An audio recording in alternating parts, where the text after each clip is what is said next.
સાબરકાંઠા જિલ્લાના હિંમતનગર શહેરમાં ભારે ગરમીને કારણે કલેક્ટર કચેરી આગળનો માર્ગ પીગળી જતા લોકો ભારે મુશ્કેલીમાં મુકાયા। રસ્તા પરનો ડામર પીગળી જતા લોકોના જૂતામાં ડામર ચોંટવા લાગ્યો હતો, જેને કારણે અવરજવરમાં ભારે હાલાકીનો સામનો કરવાનો વાહન ચાલકોને પણ વારો આવ્યો હતો।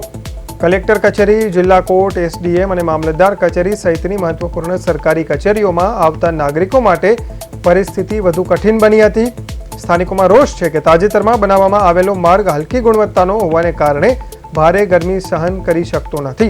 મહત્વપૂર્ણ કચેરીઓને જોડતો આ માર્ગ ખરાબ ગુણવત્તાનો હોવાનો લોકોનો આક્ષેપ છે અને તંત્રની કામગીરી સામે પણ લોકો સવાલ ઉઠાવી રહ્યા છે।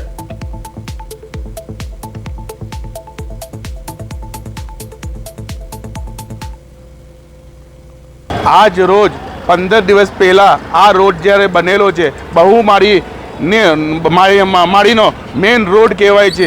માન્ય કલેક્ટર શ્રી, ડીડીઓ અહીંયાથી અવર જવર દિવસમાં 3 થી 4 ટાઈમ કરે છે, તો શું કલેક્ટરને આ વસ્તુ દેખાતી નહીં હોય?